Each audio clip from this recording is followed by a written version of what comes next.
Vamos, ¿vale? ¿Os ha salido el mensajito que está grabando? Sí, De This efectivamente, session está is bien. being recorded. Vale. Pues 2 segundos de silencio que a Jope siempre le hacen mucha gracia y arrancamos. Bueno, bienvenidos a este nuevo episodio de Las Noches de Josema. ¿Qué tal estás, Pablo, en este quinto episodio? Pues estoy realmente contento porque el invitado de hoy es un invitado de excepción, del que vamos a aprender muchísimo y del que posiblemente no salgamos indiferentes. Estoy muy contento. El tema de hoy me gusta mucho. Yo creo que ya lo habréis escuchado en la introducción que hayamos hecho a este episodio. Hoy tenemos con nosotros a Fernando Román, médico, psiquiatra en el Hospital de Laredo, si no me equivoco. Buenas tardes, Fernando, ¿cómo estás? Muy buenas noches, Josema. Muy bien, muy bien, muy bien. Fenomenal, encantado de estar aquí con vosotros. La verdad es que yo creo que hoy vamos a aprender un montón, vamos a tratar un montón de temas que hemos estado repasando ahora, justo antes de empezar a grabar. Lo primero de todo, Fernando, ¿por qué crees que estás en las noches de Josema? ¿Y por qué crees que el tema de la psiquiatría es un tema a tratar y a darle un poco de voz en este podcast? Bueno, es una pregunta, ¿no? que igual la tenías que responder tú. Ya, es verdad. Pero bueno, yo estoy aquí por un favor personal, por amistad, pero y por pasar un buen rato, la verdad, ¿no? La verdad es que, bueno, siempre hablar de estos temas, para mí la psiquiatría siempre ha sido... Es verdad que yo cuando empecé a estudiar la carrera, me estuve dudando bastante entre hacer medicina o hacer filosofía. Y al final mi profesor de filosofía me dijo, no seas idiota, tienes que comer, haz medicina. Entonces acabé haciendo medicina. Pero es verdad que la filosofía siempre estuvo ahí presente. Y en primera de carrera, cursando la carrera, había una asignatura que era psicología, ya en primero. Y es verdad que la daban entre psicólogos y psiquiatras. Y aquello ya me llamó mucho la atención. Y me quedé con aquello. Y ya en quinto de carrera ya tienes la asignatura de psiquiatría, filosofía de psiquiatría. Y ahí ya fue como un enamoramiento a primera vista. O sea, ya dije, esto claramente es lo mío. Así que sí, para mí sí, es una vocación, realmente. No, no puedo definirlo de otra manera. Así que para mí es un placer hablar de esto, ¿no? Intentaremos que sea de una manera amena, ¿no? Y de lo más académico posible. Sí, seguro que sí. ¿Hiciste rotaciones durante la carrera en algún servicio de psiquiatría o no? Sí, o sea, en la asignatura de psicología solo tenemos seminarios, pero en quinto ya sí que hacíamos rotaciones, pasábamos por la planta de agudos y allí pues acaban a entrevistar a pacientes, ¿no? Se acaba el jefe de servicio y entonces ahí delante de los alumnos pues les entrevistaban, ¿no? Y algunos, claro, algunos para ellos era todo un honor, ¿no? Que de repente salir allí pues 20 estudiantes jóvenes, deseosos de que les contaran su vida, entonces era realmente fascinante para alguno de ellos. Y ese fue realmente el contacto práctico con la psiquiatría, fue ese. Tampoco me roté mucho más, pero al final la psiquiatría me parece que es la parte como más filosófica de la medicina, ¿no? Y tanto el contenido, también es verdad que en mi vida, o sea, yo siempre en mi familia hemos convivido con una persona con una enfermedad mental, un familiar cercano. Y la verdad es que siempre ha sido pues algo que se ha vivido con gran naturalidad, con gran humor, que parte de mi familia es de Córdoba, y entonces siempre ha sido una cosa que, bueno, que ha estado como muy normalizado, ¿no? Y para mí también era algo fascinante, ¿no? Es decir, ¿cómo es posible que, por qué hay personas que de repente, ¿no? Su mente, su cerebro empieza a hacer cosas diferentes, ¿no? Empiezan a sentir cosas que los demás no pueden sentir, a ver cosas que los demás no pueden ver, ¿no? Y para mí, de esa pregunta, ¿no? Y que genera mucho asombro, ¿no? Mucha curiosidad. Y cómo es posible, ¿no? Un órgano que además es tan inaccesible, ¿no? El cual pues, como no podemos medir, no podemos pesar. Me parecía fascinante. Absolutamente, es fascinante el tema de la mente. La mente normalmente siempre es conocido como el gran desconocido, valga la redundancia. Esto de querer estudiar filosofía y terminar estudiando otra cosa también es bastante común. A ¿Te mí también recuerda me pasó, algo? terminé estudiando Derecho y Ciencias Políticas porque pues bueno, por el tema de comer, ¿no? Pero es verdad que las personas que siempre han sentido interés por la filosofía normalmente son personas muy curiosas y que hacen muchas preguntas y que quizás a día de hoy las puede responder a través de haber estudiado medicina, psiquiatría y que a la vez es una rama, eso que toca mucho pues otros ámbitos, ¿no? ¿Qué diferencia hay entre un psiquiatra y un psicólogo? Esta es la pregunta del millón, ¿no? Siempre hay mucha confusión. A ver, los psiquiatras somos médicos, somos gente que primero hemos estudiado la carrera de medicina y luego hacemos la especialidad. Hacemos el examen, el famoso examen MIR, que es un examen de oposición, te sacas una nota y en el cual se te ordena por notas, ¿no? El mejor examen es el número uno y así hasta todas las plazas que hay. Entonces tú ya eliges, hay un día concreto, que de hecho estamos muy cerca de ese día, donde cada aspirante va eligiendo su plaza y elige un hospital donde hacer su residencia.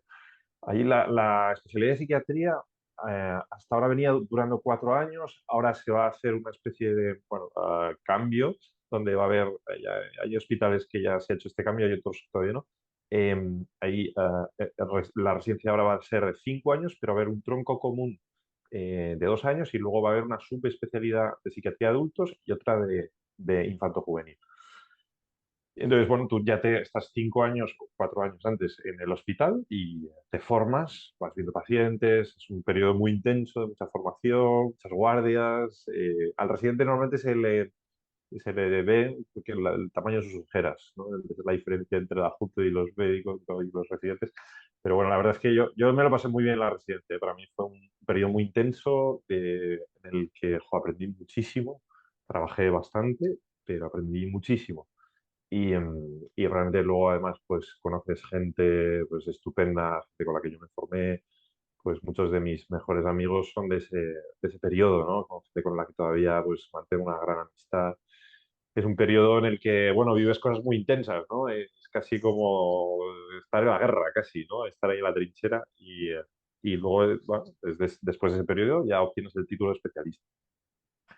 Los psicólogos hacen la carrera de psicología, no son médicos, hacen la carrera de psicología, pero es verdad que algunos psicólogos pueden optar a hacer psicología clínica, que también es una especialidad hospitalaria. ¿Verdad? Que son muchas menos plazas las que hay. Y yo también tenía compañeros de residencia, aparte de médicos, mires, había psicólogos clínicos, pires, ¿no? Entonces, bueno, es verdad que aunque procedamos de ámbitos diferentes, luego nuestro trabajo, sobre todo en el hospital, en psiquiatría y psicología, hay mucha parte del trabajo que es muy parecido. De hecho, cuando estuve rotando en Madrid, estuve en La Paz, justo me pilló la pandemia, 2 meses antes de la pandemia. Las guardias a veces las hacías mano a mano, psiquiatras con psicólogos en formación. Y eso era muy chulo, porque al final es verdad que tanto los psiquiatras como los psicólogos somos terapeutas, somos psicoterapeutas. Es verdad que algunos psiquiatras se han olvidado de eso, ¿no? O sea, en los años 80 hay como un gran auge de la psicofarmacología, hacen un montón de medicamentos y parece que el psiquiatra es el que receta las pastillas, ¿no? Que es lo que te dice la gente, ¿no? El psiquiatra es de las pastillas, ¿no? Y el psicólogo es el que te trata, el que te escucha, ¿no? Y dices, no, no, yo creo que esto es una visión muy distorsionada, ¿no? También los psiquiatras somos psicoterapeutas. Tenemos que escuchar, tenemos que tratar, ¿no? Con herramientas psicoterapéuticas al paciente, ¿no? Por supuesto, nos podemos apoyar en la medicación, ¿no? Y esto muchas veces es una ventaja, sobre todo a la hora de tratar grandes trastornos mentales, ¿no? Como la esquizofrenia, el trastorno bipolar, ¿no? Que necesitan siempre de medicación, pero también necesitan de psicoterapia. La gente quizá piense que, bueno, que hay cosas que solo se solucionan con pastillas, pero lo que nos dicen los últimos estudios es que también los trastornos mentales graves, como la esquizofrenia o el trastorno bipolar, mejoran mucho con psicoterapia. Entonces, tenemos que formarnos también los psiquiatras como psicoterapeutas. Yo creo, vamos, yo soy un gran defensor de esta visión, ¿no? Como una visión mucho más integral, ¿no? Es verdad que requiere más esfuerzo quizá o más tiempo, pero creo que es muy necesario, ¿no? Y yo creo que yo siempre digo, bueno, es que pastillas te las puedes, pero ¿no? Llegará un momento que quizá vayas a una máquina y digas, ¿no? Me pasa esto, esto, esto, por esta lista de síntomas, y quizá, ¿no? Una IA pueda expenderte, puede decir, pues mira, tu fármaco ideal es este, ¿no? Es decir, es Claro, un trabajo claro, técnico claro. que es necesario ahora mismo, pero que es sustituible, ¿no? Y a mí me parece que lo bonito es realmente el trato con el paciente, el vínculo con el paciente, eh, el transformar la vida de la gente, ¿no? A mí es lo que me parece más apasionante y es lo más creativo de mi trabajo, ¿no? Ahí, cuando estuve en La Paz, estuve en la unidad de formación de fisioterapia y realmente para mí fue un descubrimiento, ¿no? Ya en el último año de la residencia, para mí fue alucinante, ¿no? Y en mi práctica clínica creo que eso pues, ha sido como plantar una semilla que ha ido creciendo. Eh, y bueno, me he ido formando, también he hecho con ellos un poco una formación en trauma. Y para mí creo que esto es lo más interesante, ¿no? O sea, al final, Claro. el ir construyendo historias con el paciente o el ir metiéndote en, esa, ¿no? En ese mundo de cada persona, ¿no? Es alucinante. Claro, es verdad que yo creo que en la sociedad general o en la gente que igual, al menos a mí me pasaba, que tampoco tenemos tanta idea, la imagen que teníamos de psiquiatra versus psicólogo es eso, vale, el psiquiatra puede recetar pastillas, el psicólogo no. Aunque el Mm, psiquiatra también haga psicoterapia o lo que sea, que la diferencia estaba esta. Pero yo no había caído en la cuenta que, claro, en el hospital, a raíz del PIR, también hay psicólogos clínicos. Y en ujú. la vida diaria de un hospital, el psicólogo clínico y el psiquiatra hacen lo mismo, tienen el mismo papel, ¿o No no? exactamente. Es verdad que ya te digo que normalmente se reserva la función más de medicación, más biológica, pues al psiquiatra, ¿no? O sea, si Mm, se ve que una persona, por su patología, por su gravedad patológica, pues va a necesitar de un apoyo de una medicación, pues muchas veces pues, se le deriva al psiquiatra, ¿no?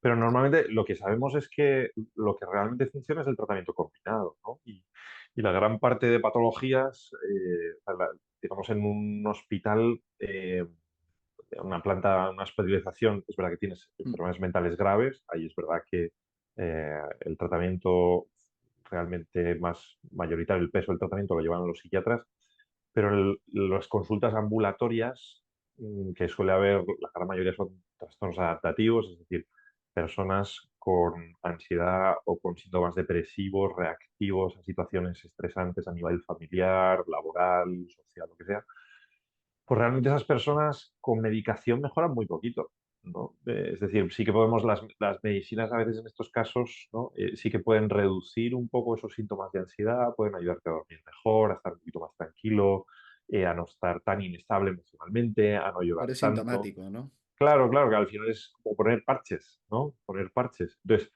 realmente tú puedes ir poniendo parches, pero si no vas a la raíz de los problemas y no vas a solucionar el problema, ¿no? Que al final quizá es que el paciente no quiere enfrentarse a un problema, no quiere enfrentarse a su jefe, ¿no? Igual le tiene que decir, oye, mira, esta es una situación pues que me siento maltratado por esto, por esto, por esto, o decir, oye, mira, cambio de empresa, o no sé, en fin, ¿no? Bueno, hay muchas cosas que ocurren, ¿no? Que se pueden mejorar gracias a la psicoterapia. O bueno, digo, pensamientos distorsionados, ¿no? Hay personas que lo que tienen dentro de su cabeza son pensamientos muy negativos sobre sí mismos, ¿no? De, pues no sirvo para nada, soy una inútil, no valgo para nada, ¿no? Entonces esto realmente por muchas pastillas que le des a una persona, o sea, las pastillas sí que pueden reducir ese grado de intensidad de pensamientos negativos, pero no los va a cambiar, ¿no? Entonces, al final tenemos que trabajar muy de la mano, ¿no? Y de hecho, vamos, yo tengo muy buena relación con... Yo trabajo, es verdad que trabajo en un hospital, pero nuestro funcionamiento es un poco también como un ambulatorio. Y trabajo de la mano de compañeras psicólogas y psicólogos y creo que es lo más adecuado, o sea, es lo mejor, ¿no? Y la verdad es que, no sé, yo creo superado ese paradigma. Realmente los psiquiatras de antes veían a los psicólogos quizá como un escalón menor, ¿no? Sí, Pero sí, siempre ha sí. habido como mucha animadversión, ¿no? Entre los psicólogos y los psiquiatras, ¿no? Pero creo que, no sé, yo por lo menos creo en la superación de paradigma, ¿no? Me parece que Sí. todos somos los terapeutas, digo, y no solo los psicólogos, ¿eh? O sea, también terapeutas ocupacionales, eh, enfermería tiene un papel fundamental. Hay enfermos, hay pacientes que realmente para ellos la enfermera es una figura clave, ¿no? Entonces, realmente somos un gran equipo. Creo que tenemos que ser como muy multidisciplinares, ser muy integrativos, ¿no? O sea, trabajar en equipo creo que es la clave, ¿no? Para que las cosas vayan bien, ¿no?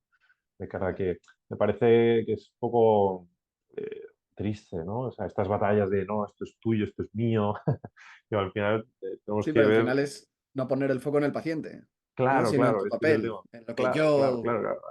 Entonces, a veces es verdad que hay cosas que se pueden convertir en un partido de tenis, ¿no? Entre pim, pam, pam, tal. No, no, mira, macho, que aquí lo importante es el paciente, ¿no? Pues vamos a trabajar todos, vamos a ver qué es lo mejor, ¿no? El Así que problema bueno, en fin, del ¿no? ego, ¿no? Espero que nadie se me enfade, pero bueno, yo creo en esto, desde luego. Trabajas con la mente, trabajas con el cerebro. ¿Qué diferencia hay entre el cerebro, la mente? ¿Cuál es la labor de un psiquiatra?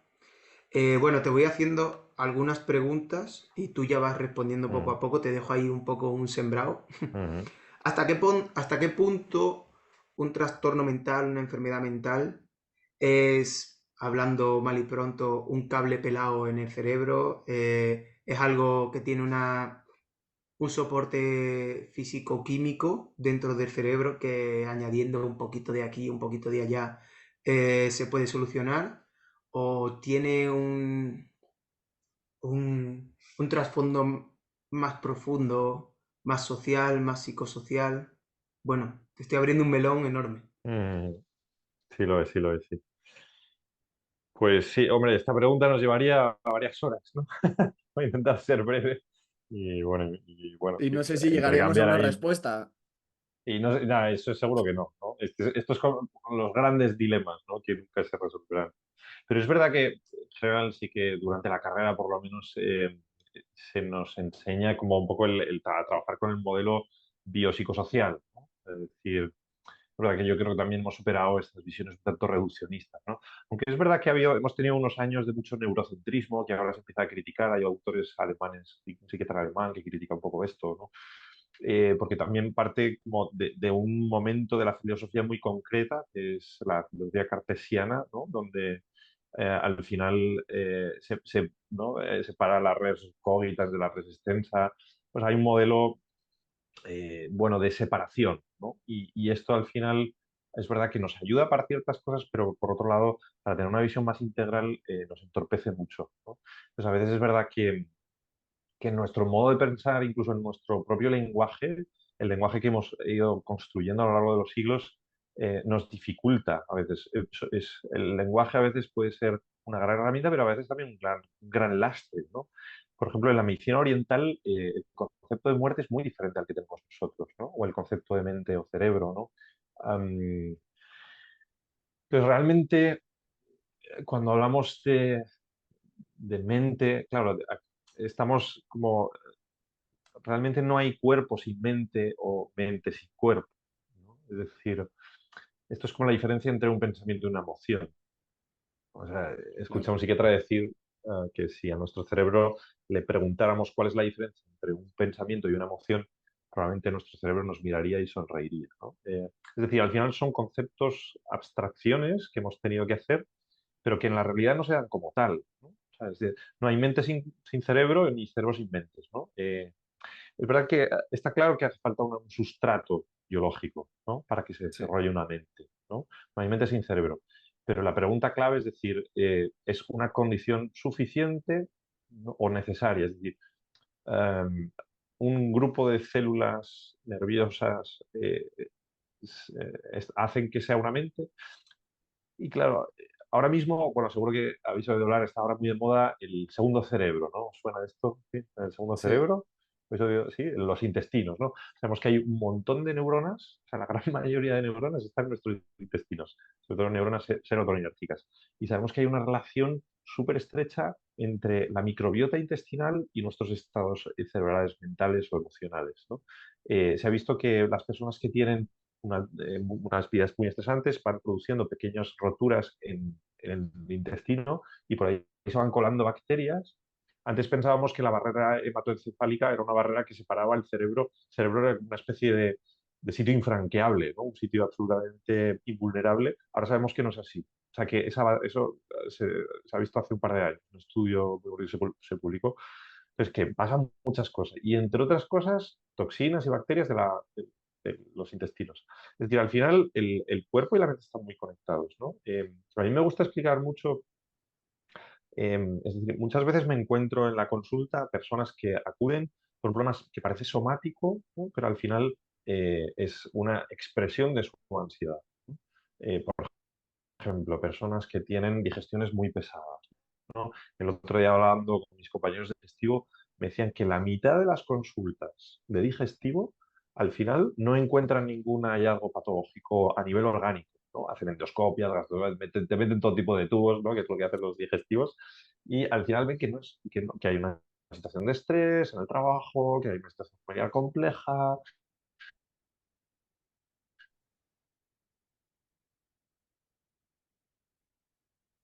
etcétera, etcétera, ¿no? O sea, sí, es decir, hay una conexión entre la mente y el cuerpo muy potente, ¿vale? De hecho, el cerebro, claro, el cerebro extiende sus conexiones, sus terminaciones nerviosas a todo el cuerpo, ¿no?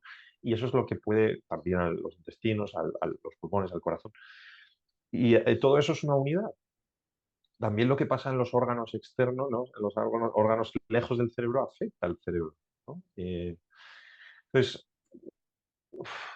claro, realmente Claro, creo que tenemos que ser como muy cuidadosos, ¿no? A la hora de localizar como demasiado los problemas en el cerebro, ¿no? Porque a veces se ha visto, por ejemplo, una conexión entre las enfermedades del tejido conectivo, como el síndrome de Marfan, esta gente que extremidades muy sí. largas, tiene una gran elasticidad, los trastornos de ansiedad, ¿no? O sea, es decir, creo que cada vez más abandonamos posiciones como muy reduccionistas, muy centradas en el cerebro, sobre todo porque no hemos encontrado nada claro en el cerebro, en las enfermedades mentales, ¿no? Es decir, es verdad que hay enfermedades mentales que sí que parecen más una enfermedad estructural, orgánica, biológica, ¿no? Como pueden ser la esquizofrenia o el trastorno bipolar, ¿no? Que tienen una gran componente genético. Sabemos que en gemelos, ¿no? Por ejemplo, la posibilidad de que compartan la enfermedad es muy alta. Suele haber antecedentes familiares de enfermedad.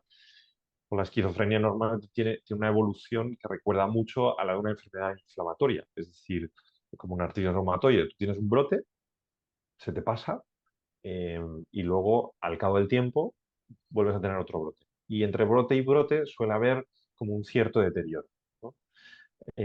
Entonces, sabemos que hay enfermedades que probablemente tengan una base como más estructural, más genética. Pero incluso en la esquizofrenia no hemos encontrado decir, joder, pues esta parte concreta del cerebro está alterada, tenemos aquí. Sí que es verdad que se han visto ciertos genes implicados, no hay un gen que nos explique todo, sino que es una mezcla de genes. Mm. Sabemos que hay algunas alteraciones a nivel cerebral que se asocian con la esquizofrenia. ¿Eh?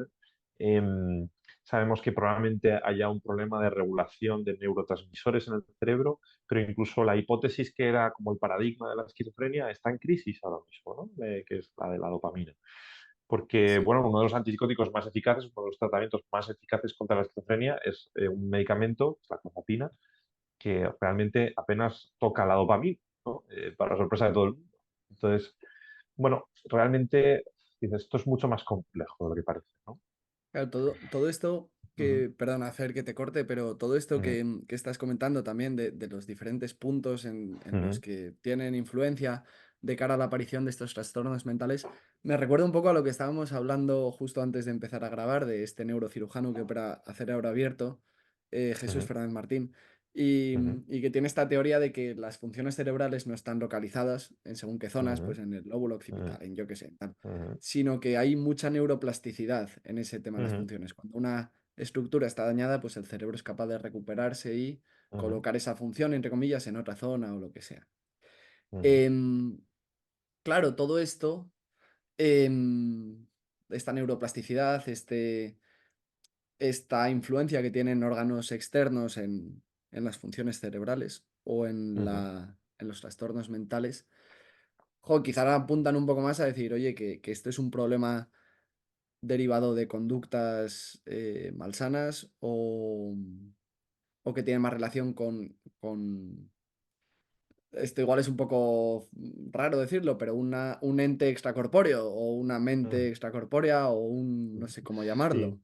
Hombre, bueno, tú eres bioquímico, sabes bien, ¿no? O sea, estamos hablando, antes se hablaba solo de los genes y tal, hasta que de repente empezamos a hablar de la ¿no? Genética, ¿no? Claro. De la O proteómica. O sea, sea, decir que hay cosas por encima de esto, ¿verdad? Hombre, queda claro que el entorno es fundamental, ¿no? O sea, para el desarrollo del cerebro, el entorno es fundamental, ¿no? Es decir, y eso también genera, o sea, la plasticidad neuronal tiene que ver también con esto, ¿no? Es decir, sabemos que las personas que se crían en entornos sanos de confianza, de un buen vínculo con sus padres, de seguridad, de confortabilidad, su cerebro realmente se desarrolla mucho mejor, ¿no? Y tiene, o sea, el riesgo, por ejemplo, uno de los factores mayores de riesgo para desarrollar psicosis no es, por supuesto, los tóxicos pueden incrementar, pero no es el mayor, es el trauma infantil, ¿no? Es decir, las cosas que te pasan en la vida, el entorno en el que has nacido, cómo te han hablado tus padres desde pequeño, cómo te han querido, cómo... Todo eso influye enormemente en el desarrollo del cerebro, ¿no? Es decir, hay una relación bidireccional, ¿no? Entre lo que vives y lo que, bueno, y cómo tu cerebro se va desarrollando, ¿no? Y lo que haces, el cerebro al final mm, es como un músculo, ¿no? Entonces, bueno, sabemos, ¿no? Que las personas que desarrollan mucho una habilidad, ¿no? Por ejemplo, los músicos, sabemos que sus cortezas auditivas están incrementadas. O sea, realmente esto es así. Este modelo de que no, que cuando hay un momento que ya no crecen más neuronas, entonces ya tienes las que tienes y ya vas perdiendo, ¿no? Esto ya sabemos que se siguen generando neuronas hasta el último momento de nuestra vida. Y las seguimos generando cuando somos activos, cuando somos proactivos, cuando viajamos, cuando leemos, cuando nos relacionamos socialmente, cuando hacemos deporte, ¿no? Cuando hacemos actividades proactivas, en ese momento se están generando conexiones cerebrales continuamente, hasta el último momento de nuestra vida. Por eso sabemos que aprender un montón de idiomas protege contra el Alzheimer, ¿no? O sea, Claro. retrasa la operación de Alzheimer o hace que sea de una forma mucho más leve. Entonces, bueno, es muy complejo, ¿no?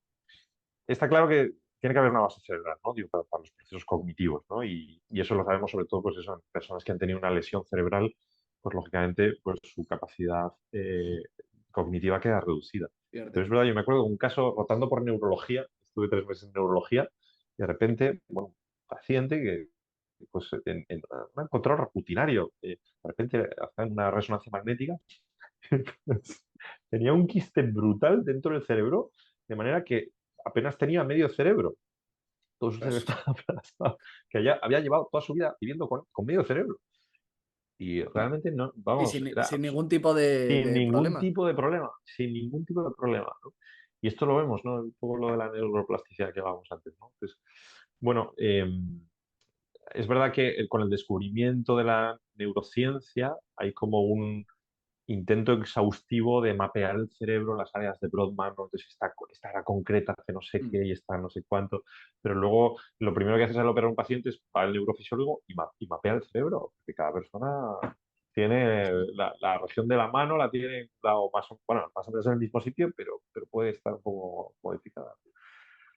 Así que, bueno, en fin, Es esto es un apasionante. tema interesante, sí, sí, sí.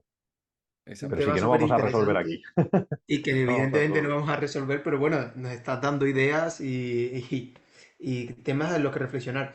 Yo hace un tiempo realicé un estudio, bueno, hice un trabajo, ¿no? Para la universidad en el que hablaba un poco sobre la identidad, porque ahora a día de hoy están muy, muy de moda las políticas de identidad, identidad cultural, el sentimiento de nación y todo este tipo de cosas. Y estuve leyendo un autor, no sé si te sonará, que se llama Antonio Damasio, Ujú, que es un neurobiólogo. ujú, Y a mí me resultó muy interesante una definición que él hacía, bueno, un poco quizás divulgativa, sobre los sentimientos. ujú, Y él hacía como un paralelismo entre el sentimiento y un antígeno, ¿no? Y la respuesta de un antígeno. Es decir, y te leo más o menos lo que ponía, que el proceso emocional cabe describirlo formalmente como un proceso parecido al que realiza el sistema inmune al detectar un antígeno. En este caso, el acontecimiento u objeto al que somos expuestos, yo que sé, la situación social que te pasa, sería como el antígeno que se presenta a través del sistema sensorial. Y el anticuerpo sería como la respuesta inmune, sería la respuesta emocional en este caso. ujú. Eh, ¿Cabe definir los sentimientos, bueno, las emociones de una forma tan esquemática o es simplemente, bueno, que este autor, dentro de su relevancia, lo ha explicado un poco como para dummies, ¿no? Como para mí, que no tengo ni idea Ya. de este tipo de cosas. Es el sentimiento o la emoción, más bien la emoción, sería como una respuesta inmune de nuestro sistema ante un acontecimiento Ujú. psicosocial Ya. al que nos enfrentamos. Hombre, yo no soy quien para contradecir a Damasio, ¿no? Que es, al final es una eminencia. Es verdad que pertenece a esa corriente un poco tanto más biologicista, ¿no? Más localizacionista, ¿no? De los síntomas mentales, ¿no? De los procesos mentales. Pero bueno, claro, yo también, que es una emoción, ¿no? O sea, al final yo creo que hay que ir mucho a los conceptos, ¿no? Es verdad que, bueno, por emoción podemos definir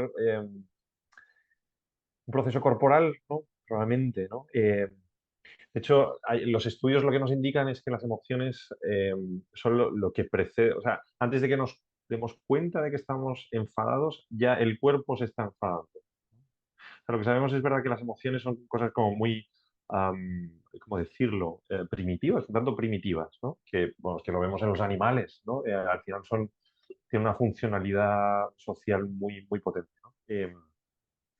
Entonces, bueno, no sé hasta qué punto, ¿no? Es verdad que el ser humano es como mucho más complejo, ¿no? Y hay personas que, por ejemplo, eh, cuando están tristes les encanta ponerse música triste, ¿no? Y esto es algo curioso, ¿no? Que no sé cómo lo explicaría Ah, Antonio Damasio, déjame ¿verdad? disfrutar de mi tristeza, ¿no? O sea, a mí me pasa completamente. O sea, el día de bajón te pones Claro, una canción claro, de John Mayer y te pones a mirar el claro, horizonte. Sí, sí. claro, claro. Es verdad que, digo, al final, quizá este es un modelo un tanto conductista, ¿no? Un tanto simplista de acción-respuesta, ¿no? Acción-reacción. Y está claro, las emociones en el ser humano son mucho más complejas, ¿no? Activan cosas mucho más profundas, ¿no? Hay emociones como muy primarias, ¿no? Como las que definió Ekman, ¿no? Las famosas 6 emociones básicas, ¿no? Alegría, asco, tristeza, sorpresa, miedo, ira, y no sé si me queda alguna. Y esas son como muy básicas, ¿no? Y tienen una función social clara. Esas las ves en todas las culturas, en todas las historias, ¿no? Pero es verdad que, no sé, defíneme qué es la serenidad. O sea, ¿cómo describes eso a nivel emocional, ¿no? La compasión, la ternura. No sé, hay emociones como mucho más complejas, ¿no? Esa película, seguro que la habéis visto, Inside Out. Sí, Inside Out, ¿no? sí. Pixar. Sí, A mí sí. me parece pues, un tratado sobre las emociones es maravilloso. Me parece que es una película estupenda para explicar a chavales pequeños lo que son las emociones, ¿no? Y el mensaje al final de la película es decir, oye, que las cosas, ¿no? Que hay una alegría mezclada con la tristeza, ¿no? O sea, se puede estar alegre en medio del dolor, en medio del sufrimiento. No sé cómo lo explicaría esto Damasio, ¿verdad? Pero esto sí que me parece que es como muy humano, ¿no? Y uno cuando lee poesía, ¿no? O cuando lee literatura, cuando lee Jane Austen, o sea, a mí me parece que te da muchísimas más información sobre un ser humano, leer las grandes obras de la literatura, que estudiar el cerebro. O que, ¿no? O sea, decir, o que no, es que se le ha elevado la presión arterial, entonces esto quiere decir que eh, me parece que ese no es el abordaje más completo. Sí que es verdad que nos ayuda a entender, la ciencia te explica el cómo, ¿no? Ocurren las cosas, pero a veces es verdad que tiene las herramientas que tiene, ¿no? Y es verdad que a lo largo de toda la historia de la literatura, esto me lo decía un psiquiatra, Gutiérrez Rojas, que muchísimo, siempre lo he visto un libro bajo el brazo, y me decía esto, ¿no? O sea, que él había aprendido mucha más psiquiatría de la mano de los grandes autores, de la mano de Cervantes, de Homero, ¿no? De Tolkien, que había aprendido mucho más sobre qué es el hombre, sobre la naturaleza humana, que de la psiquiatría. Entonces, bueno, Es que eh, Me, bien por me Damasio, pero encanta, me encanta no por dónde es. está yendo esta conversación. sabía que esto te iba a gustar, Pablo. Me encanta. Me va a matar José, pero porque estoy dejando al lado toda la escaleta que teníamos, pero te tengo que No, preguntar no, no, esto coge la liana porque yo lo iba a porque, coger si no. porque, sí, sí, o sea, te voy a coger la liana de una. Eh, Hablando ya y por autocitarme otra vez, no quiero parecer aquí un arrogante ni muchísimo menos, pero es que son los temas que me interesan y ya que tengo un Mm, psiquiatra delante, pues lo voy a preguntar. Eh, Justo yo estaba estudiando últimamente el tema de las redes sociales, cómo esto afecta a la concentración. Bueno, yo lo he estudiado más en el ámbito de la ciencia política, ¿no? Que es mi ámbito, cómo se puede hacer las campañas políticas a través de las redes sociales, cómo se puede incluso cambiar, hablan algunos autores, la conducta de muchas personas a través de publicidad invasiva, del microtargeting, de todo este tipo de análisis de datos que existen a través de las redes sociales. Y los autores más pesimistas en este sentido hablan del conductismo, de las teorías conductistas, de cómo con el conocimiento y todos los datos que ofrecemos a través de las redes sociales, los seres humanos nos convertimos un poco en los perros, y Instagram y todo este tipo de gente en Mm, Pavlov, mm, ¿no? mm, Cómo a través de ciertos estímulos, ciertas imágenes, son capaces de transformar nuestra conducta, de guiarnos un poco, bueno, hay el típico ejemplo, ¿no? De que tu móvil, a través de los algoritmos, aprende a que tú a las 2:30 tienes hambre. Y a las 2:30 te manda la publicidad de Burger King. Y tú mm, terminas comiendo Burger King porque todos los días te manda la publicidad de Burger King. O hay miles de ejemplos, ¿no?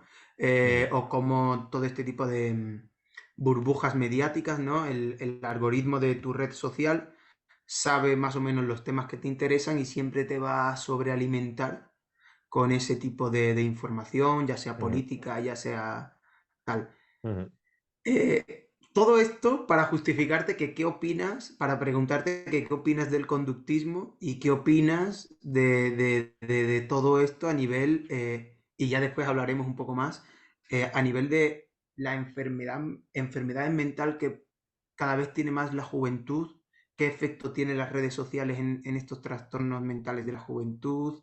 em, las redes sociales son adictivas, bueno, la mm. pornografía, todo este tipo de cosas Muchos melones, Pablo, que, esto. que son muchísimos melones. No, yo te abro un melón y Ya, tú responde lo que quieras, ya, ¿eh? No, ya, no, no ya. te Vamos a acabar sientas... empachados.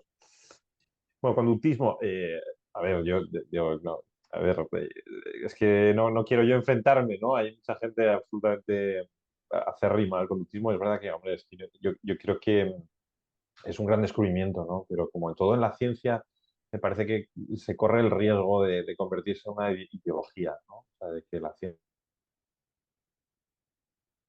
venga ideología y acabar mirando pues, la realidad por un sitio concreto, ¿no? Y es verdad que el conductivo ayuda mucho, es muy útil, ayuda para muchas cosas, psicoterapia también se puede aplicar perfectamente. Y al final no nos podemos olvidar que somos animales, ¿no? Somos animales racionales, pero somos animales y tomamos, hoy estaba escuchando un podcast bueno, de un neurocientífico que como al final se ve que muchas veces tomamos decisiones preconscientes y luego ya las racionalizamos, ¿no? Y esto yo creo que nos pasa a todos, ¿no? Todos tenemos como esa... A veces nos pasa cuando, sobre todo en los debates, eso se ve en los debates, ¿no? O sea, como la gente se enroca en su posición, ¿no? O cuando también un padre dice, no, le dice a su hijo, oye, ¿puedo salir? Pues no, no puedo, no sé qué, no. No, Entonces, ¿pero por qué? Y entonces ya tiene que buscar los argumentos, ¿no? Pero es como que primero tomamos las decisiones y luego ya las armamos racionalmente. A todos yo creo que nos pasa un poco esto, ¿no? Esto pasa yo creo en el fútbol también, y pues un tío del Madrid o del Atleti, pues, que están ahí celebrando ahí en Bilbao ahora mismo, ¿no?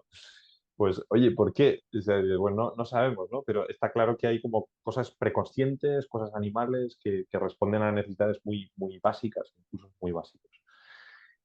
Y sí, ¿no? Yo creo que, hombre, hay un documental muy famoso que seguro que habéis visto, ¿no? El dilema de las redes. Salió hace unos años sí. en Netflix, ¿no? Yo creo que, bueno, es un documental divulgativo que explica bastante bien esto, ¿no?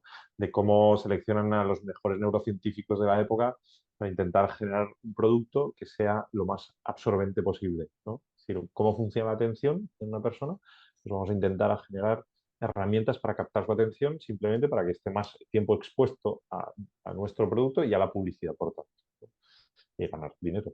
Entonces está claro que todos de alguna manera somos, ¿no? Un poco esclavos de esto, ¿no? Entonces la clave yo creo es intentar ser consciente. Ahí, o sea, no se trata, me parece, tampoco de ser muy prohibicionista, ¿no? Pero sí, De creo que demonizar, se sí. trata de... Sí, porque si no, creo que caerías en el mismo error, ¿no? O sea, al final de decirle a la gente lo que tiene que hacer, ¿no? Sin que piense. Me parece lo interesante es generar reflexión, ¿no? Espacios de reflexión. O sea, decirle a la gente, oye, mira, date una semana sin móvil, a ver qué, bueno, sin móvil, o ponlo, no sé, o solo recibe llamadas, o desinstálate esta aplicación. Podría, ¿eh? Yo no podría. A mí me dejas una semana sin móvil y me tiro por la ventana casi.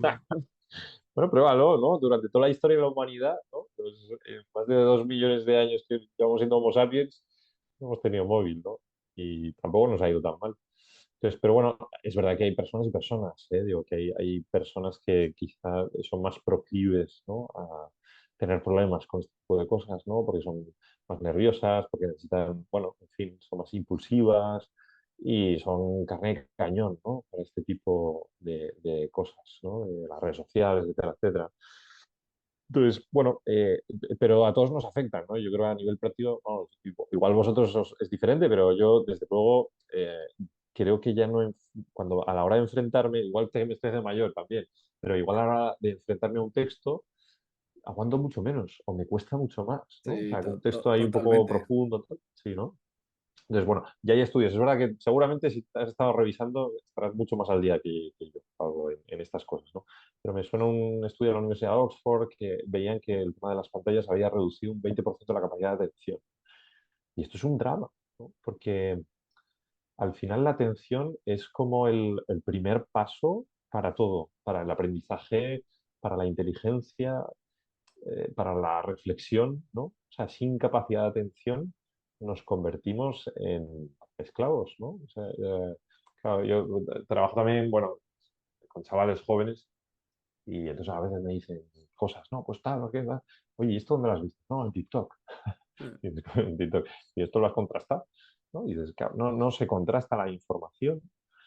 Es verdad que esto siempre ha pasado, ¿no? Y de hecho, no hay más que mirar la historia para ver el auge de los nacionalismos, ¿no? Y de cómo a naciones enteras se fue la olla y entonces acabaron pues haciendo un genocidio, ¿no? O sea, es decir, yo creo que tampoco es verdad que no es que antes no fuéramos manipulables, creo que siempre lo hemos sido, ¿no? También, sí. Y antes había otros medios, ¿no?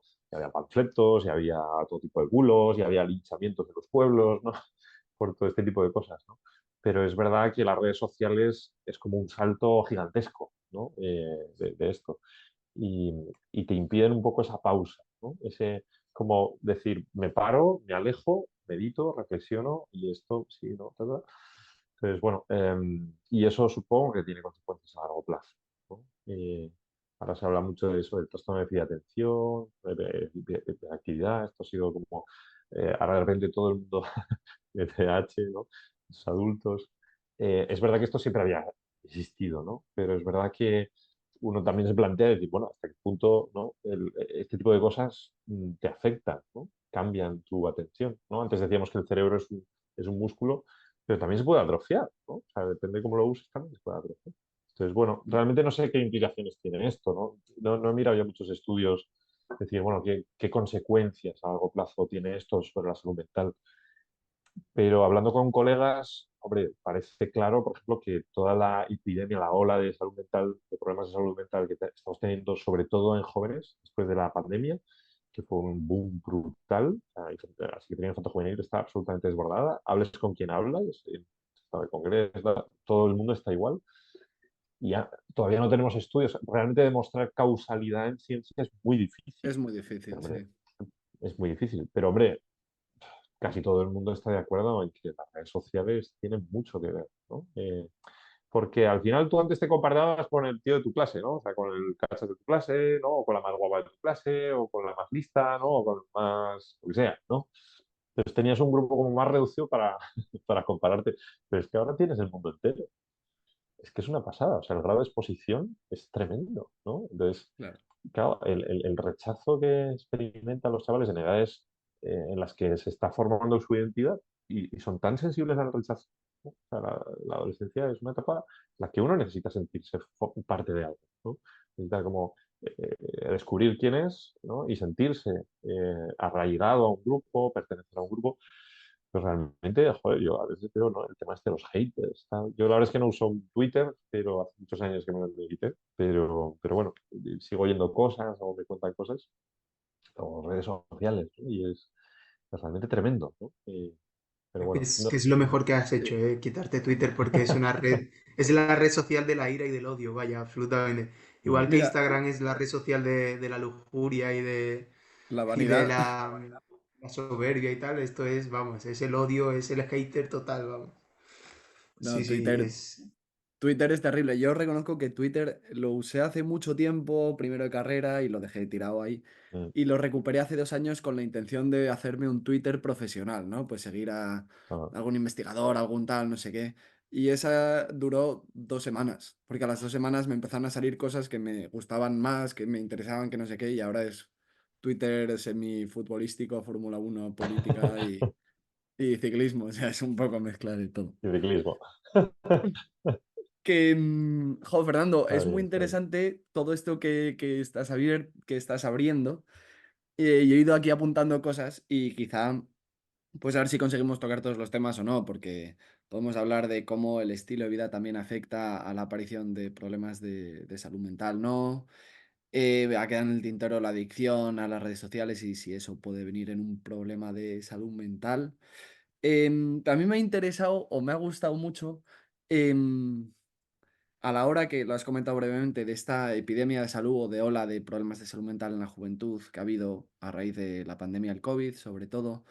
em, o sea, esto tiene mucho que ver con todo este tema también de que se ha visibilizado mucho y que es algo me parece súper positivo también, que Ujú, se haya visibilizado todos estos problemas de salud ujú, mental, de que se hayan quitado esos estigmas de, oye, yo voy al psicólogo, yo ujú, voy al psiquiatra, no pasa nada. Em, Claro, pero a la vez, y también uniéndolo con lo que has comentado del mensaje de Inside Out, de que puede haber una alegría mezclada con pena, ¿no? De que hay... Claro, esta ola de problemas de salud mental, ¿hasta qué punto viene unido a una moda? ¿Hasta qué punto viene unido a ante cualquier mínimo problema, yo acudo al psicólogo o al psiquiatra, ¿no? Como ujú, quien va por un catarro a urgencias. ujú, ¿Hasta qué punto o cómo puedo saber yo si, oye, yo de verdad necesito ir al psicólogo o al psiquiatra? O ujú, simplemente es ujú, que estoy triste porque he ujú. pencado un examen. No sé. Ya. Eh, claro, Mm, este sí, problema también de exceso de ujú, visibilización, que ujú, es muy bueno, puede ujú, tener algunas colas un poco que quizá no sean tan buenas, ¿no? ujú, ujú, sí. Hombre, aquí entramos en terreno un poco de la especulación, ¿no? Está claro que Ya. esto y quizá no hay, o sea, no podemos hacer un paper, no es como muy difícil estudiar esto, pero yo sí que lo que me he ido encontrando en los últimos años y hablando con colegas, ¿no? Y yo creo que es una sensación generalizada, ¿no? O sea, es decir, hombre, los datos objetivos es que la demanda en salud mental ha crecido una barbaridad, ¿no? En los últimos años. Eh, y las tasas de suicidio, por ejemplo, en España, o sea, hasta hace 5 años, ¿no? Se suicidaban 1.000 personas menos al año. O sea, estamos en los últimos años, Occidente ha entrado en una espiral de aumento de tasas de todo tipo de enfermedades mentales, ¿no? De trastornos mentales. En España estamos a la cabeza de consumo de psicofármacos, en Europa es una barbaridad, ¿no? La cantidad de gente que toma ansiolíticos, ¿no? Cómo se recetan, ¿no? De una manera tan alegre.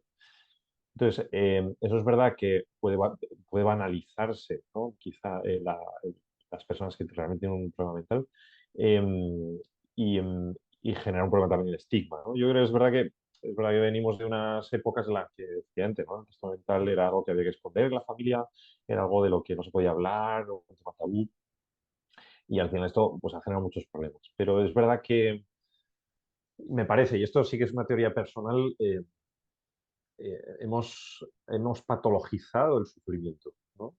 Hay un libro muy interesante que se llama La trampa de la felicidad. O sea, cuando uno ve cuáles son los géneros, ¿cuál creéis que es el género de libros más vendidos? Bueno, tú, Pablo, que eres ¿no? Filólogo, seguro lo sabes, ¿no? El género de libros más vendidos, Soy Este seguro que es filólogo, poesía. pero me puedo imaginar que son los de autoayuda Son los y de donde lo autoayuda, autoayuda. ¿no? expones, ¿no? Son los de autoayuda, o sea, es una barbaridad, Claro. ¿no? Entonces, la gente en nuestra sociedad está buscando ser feliz y a veces a toda costa, ¿no? Y esto produce lo que Russell Harris llama la trampa en la felicidad, ¿no? Que cuanto más buscas ser feliz, más infeliz eres, ¿no? Porque se nos han vendido, y esto es una teoría muy interesante. Byung-Chul Han es un filósofo, bueno, es Sí. de Corea, lo que pasa es que está sentado en Alemania. Twiga es filósofo y teólogo, y la verdad, bueno, ha escrito un libro que seguro que habéis leído, La sociedad del cansancio, ha escrito La agonía del Eros, la verdad es que son ensayos muy cortos, pero realmente muy densos.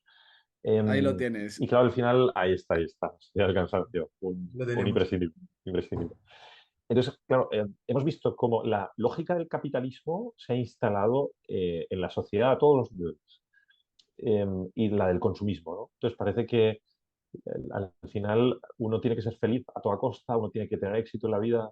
En YouTube, ¿no? Te encuentras con cantidad de vídeos, ¿no? Cómo ser millonario en 5 tips para, para ser millonario, ¿no? O sea, hay gente realmente, o sea, bueno, que está haciendo Yados, ¿no? Yados es, pues realmente ahora mismo es un ídolo de masas, ¿no? Es un Total, tío entre que, la ¿no? juventud, Creo que tiene totalmente. un lado muy, sí, sí, sí, creo que tiene un lado muy positivo, ¿eh? O sea, también este renacimiento, resurgimiento del estoicismo tiene un lado positivo. Pero es verdad que al final lo que te venden un producto es la felicidad, ¿no? O sea, decir, bueno, pues si haces deporte, si haces estas dietas, si haces no sé qué, si te cuidas, si haces esto, vas a ser feliz, vas a tener éxito, vas a triunfar en la vida. Entonces es un modelo muy capitalista, ¿no? de la felicidad. Entonces, la felicidad es un producto de consumo, ¿no? Y hace falta tener como muchas cosas y acumular cosas, ¿no? Y tener el mejor coche, la mujer o el hombre más guapo, ¿no? Tener muchas experiencias, viajar mucho. Escuchaba el otro día a Juan Manuel de Prada en una conferencia que decía, vamos a ver esta obsesión por viajar lejísimos, pero vamos a ver, decía con mucha gracia, si a ti lo que te gusta es bañarte en el río de tu pueblo, ¿no? Es decir, quizá hemos perdido ese asombro por la cotidianidad de las cosas. Hay un poeta que me gusta mucho, es Jesús Montiel, ¿no? Un poeta granadino, que habla mucho de esto, recoge mucha de la filosofía de Popam y habla de esto, ¿no? De la felicidad en las cosas pequeñas, o sea, de del disfrute de lo que estamos haciendo ahora, que es pasar un rato y tener una buena conversación, ¿no? O sea, de disfrutar de una puesta de sol, de una buena siesta, de una comida, simplemente el sentir la brisa, ¿no? O escuchar el sonido del mar, o salir por la noche a ver las estrellas, ¿no? Nos hemos olvidado de esos placeres escondidos de la vida, ¿no?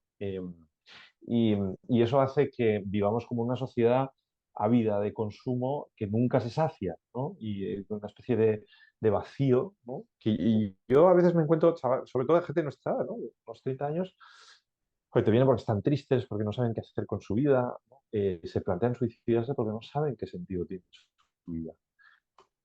Es verdad que las depresiones pueden tener un origen más biológico, un origen más psicológico, es decir, gente muy obsesiva, ¿no? Muy perfeccionista, que en un momento que se agota, pero yo cada vez me encuentro más depresiones existenciales, ¿no? O sea, pero que no saben qué hacer con su vida, que no saben qué sentido tiene su vida, ¿no? Eh, para eso, bueno, yo últimamente recuerdo este libro de Víctor Frank, que seguro que también habéis leído. Creo que esto es, ¿no? O sea, hacerse la pregunta no tanto de qué necesito yo del mundo, que es un poco lo que nos plantea la sociedad actual. Joder, Pablo, muy bien. Va sacando todo, ¿eh? Muy bien, la biografía te la has trabajado. Un poco de spam, perdonad. Guay, guay, guay. Uy, va. Continúa, continúa, perdón. Muy bien.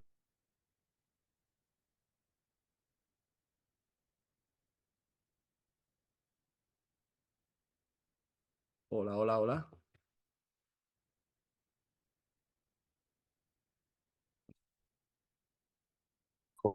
Es una mezcla, yo creo, actual, esta especie de insatisfacción generalizada que hay, ¿no? Que, que, insisto, creo que se demuestra en ese consumo desproporcionado de psicofármacos, en esa venta de libros de autoayuda, en, bueno, problemas que ves en la calle, en la tasa de suicidio, ¿no? O sea, que tanta gente ha visto cómo ha colapsado nuestra civilización, ya el famoso estado del bienestar se acabó, ¿no? Y estamos en un mundo en crisis, ¿no? Yo creo que esto, sobre todo los jóvenes, la generación ahora de los 15 años, yo les pregunto, ¿no? O sea, oye, ¿tú crees que el mundo está en crisis? Dicen, sí. O sea, son la primera generación que tiene la conciencia de que no van a vivir mejor que sus padres, ¿no? O sea, hemos vivido una etapa de desarrollo brutal en el que parecía que todo era estupendo y, bueno, maravilloso y había recursos infinitos. Y otro día lo hablaba en una psiquiatra de camino al Congreso, que decía, claro, también nos hemos dado cuenta que los recursos del planeta son limitados, que el planeta lo tenemos que cuidar, que no podemos derrochar, o sea, que esto se acaba, ¿no? O sea, Entonces, realmente estamos en un momento en crisis, ¿no? Antes parecía que no, que éramos los reyes del mambo, podemos hacer lo que queríamos, ¿no? Y venga, y aquí todo vale, ¿no? Y ahora no. Entonces, creo que todo esto, ¿no? Genera una sensación eso de, bueno, por supuesto, las guerras, ¿no? También esta amenaza que se cierne, ¿no? Sobre nosotros, ¿no? Entonces, todo esto genera como una especie de náusea colectiva, de vacío existencial colectivo, ¿no? Al que todos nos asomamos, ¿eh? O sea, que digo, que creo que ninguno de los aquí No, presentes nadie estamos es inmune, libres, ¿verdad? vamos. Pero es verdad que Y que- esto va calando, ¿no? Y es verdad que uno puede narcotizar un poco este vacío, pues con las redes sociales, con videojuegos, con Con el drogas, consumo. ¿no?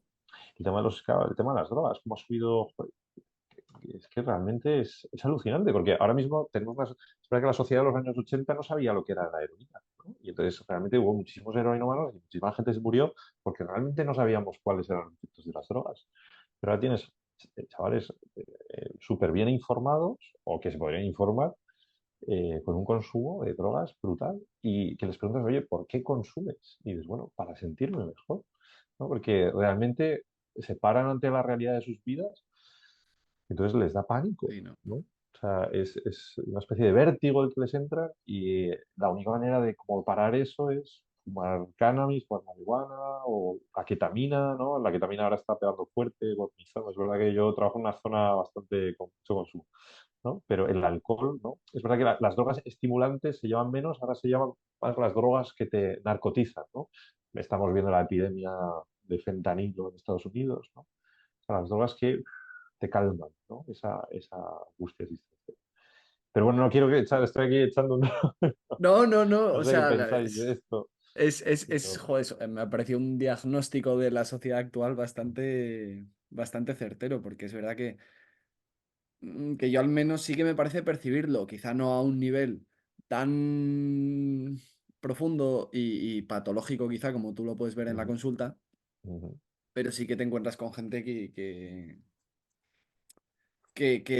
tiene esa falta de reflexión ujú, ante lo que le Mm. rodea y que ujú, no decide reflexionar y sí que y lo que hace es acallar esos gritos ujú, o ese interés por reflexionar Sí, sí, que- yo subrayo cada una de las palabras que has dicho. Vamos, no he querido interrumpirte porque me ha parecido una intervención en la que estoy totalmente de acuerdo y que creo que es un diagnóstico que evidentemente tú, Fernando, pues tienes más conocimiento, pero que no hace falta ser psiquiatra para darse cuenta un poco de este tipo de cosas, ¿no? No hace Eh, falta hablar con gente. O sea, yo tengo la gran ventaja efectivamente, de que hablo todos los días con un montón de personas. Y luego, y además hablo de cosas importantes. O sea, la gente no viene a hablar Eso claro, es. del tiempo, ¿no? O sea, entonces, hablar de claro. O sea, y eso eso, es. digo, yo soy un privilegiado, pero vamos, en fin, no porque sepa más, pero sino porque realmente aprendo mucho de la gente con la que hablo, ¿no? Entonces, sí, sí. Mira, un ejemplo muy básico de lo que estás comentando y que por sacarle el tema gracioso, ¿no? Y al tema, cuando íbamos a hacer este podcast pusimos una caja para que la gente preguntara Ujú, y pusimos, ¿qué preguntas le harías a un psiquiatra? Y uno de nuestros amigos nos preguntó, ¿el lorazepam cada cuántas horas? ¿Cada cuántas horas? Sí.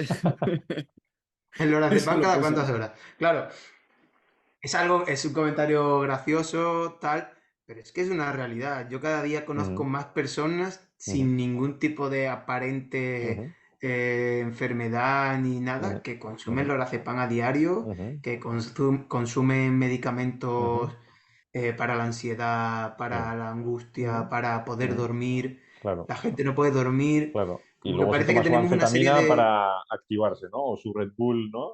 Efectivamente, sí. Se van Efectivamente. como Por medicando, la, ¿no? Sí, Sí, por la mañana me pimplo dos Red Bull claro, para ir al claro, gimnasio y por la claro, claro, noche mi lorazepam para dormir, claro, ¿no? claro, claro, claro, claro. Sí, sí, sí. Y, Ujú, y sobre todo yo lo veo mucho en los jóvenes también, ¿eh? O ujú, sea, ujú, no ujú. es... Sí, al final No, el problema de esto, o sea, lo puedes hacer si eres consciente y sabes cuáles son las consecuencias. Yo no tengo nada contra eso, pero es verdad que el problema al final es la tolerancia al malestar, ¿no? O sea, es decir, que al final la vida es muy dura, la vida, como decía un amigo mío, es muy cabrona y, y realmente siempre te vas a encontrar con situaciones que te desbordan, que te superan. Entonces, ante eso, no hay medicación que valga, ¿no? Y al final me parece que para vivir plenamente hay que abrazar la vida con todo el drama, ¿no? No hablo de tragedia, pero sí de drama, ¿no? La gente que al final solo se queda con lo bonito de la vida, me parece la mentalidad Mr. Wonderful es muy peligrosa, ¿no? Todo positivismo, ¿no? Entonces la gente que solo quiere lo bueno en la vida es gente que al final no vive, ¿no? Entonces, creo que es el gran peligro de esto, ¿no? O sea, que al final te vas desconectando de la vida. Y bueno, y por otro lado, y yo creo que también esto tiene que ver un poco con por qué viene la gente, ¿no? A veces te los manda también el médico de cabecera, ¿no? Llora en la consulta, derivación a psiquiatría. Y dices, joder, si le ha muerto su padre. Es decir, Pobre Es hombre, ya. normal, hemos ¿no? patologizado procesos que eran normales, absolutamente normales, ¿no? O sea, antes la gente, el duelo, acordad, bueno, yo, claro, no lo hemos vivido, pero de las películas o tal, o sea, el duelo, la gente en los pueblos estaba de duelo un año por lo menos, ¿no? El luto era, ¿no? Es riguroso negro, si eras viuda, ¿no? Eso aún Sí, persiste ¿no? En algunos sitios, pero sí, sí, realmente sí. era como parte de la cultura, ¿no? Entonces hemos sacado la tristeza, ¿no? Porque la tristeza no interesa, no vende, ¿no? La gente no consume cuando está triste, ¿verdad? No hay negocio. Entonces a nosotros nos interesa que la gente esté alegre para que compre más cosas, ¿no? Y haya más comercio y tal. Entonces, bueno, ¿no? Las emociones desagradables, que no negativas, sino con las que es difícil estar, las hemos sacado un poco de la vida, ¿no? Como si realmente no fueran parte de la misma vida. Hay un poeta musulmán del siglo IX que se llama Rumi, que tiene un poeta que se llama La Casa de Huéspedes, ¿no? Y en el fondo te habla de esto, ¿no? Es un tipo súper interesante, porque realmente ahora mismo hay una corriente muy potente que es mindfulness, bueno, que en el fondo mindfulness es aprender a estar con lo que hay, ¿no? Con lo bueno y con lo malo. No se trata de poner la mente en blanco ni de relajarse, eso no tiene nada que ver con mindfulness. Entonces muchas veces, bueno, se recurre a la sabiduría de este poeta sufí, en el que habla de esto, ¿no? Es decir, la vida es como una casa de huéspedes. Entonces, a veces hay huéspedes estupendos y hay huéspedes que pues huelen mal, pero bueno, trátalos a todos bien, dales la bienvenida, ábreles la puerta y dales un abrazo.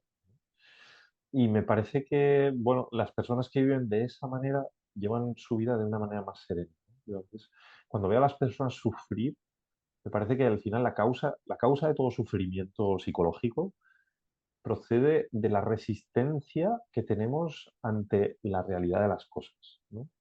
Es decir, cuando una persona sufre, por ejemplo, ¿no? El duelo, ¿no? Es porque todavía no ha aceptado la pérdida de esa persona, o porque no acepta que en su trabajo haya un problema, o no acepta que su pareja, eh, no sé, sea de una manera o de otra, ¿no? O sea, tenemos una fantasía en nuestra cabeza y cuando la realidad no se ajusta a esa fantasía, sufrimos. Y nos cuesta Es, aceptarlo, ¿no? O sea, el sufrimiento procede de la no aceptación, de la no aceptación. Entonces, cuando abrazamos la realidad de las cosas, ¿no? Por mínima que sea, es verdad que el dolor, la tristeza está ahí, pero se vive de una manera mucho más serena, ¿no? Y eso es verdad que cuesta entenderlo, me cuesta entenderlo mucho, nos cuesta mucho, y cuesta vivirlo también, porque es fácil decirlo, pero, pero vivirlo luego, cuesta mucho, ¿no?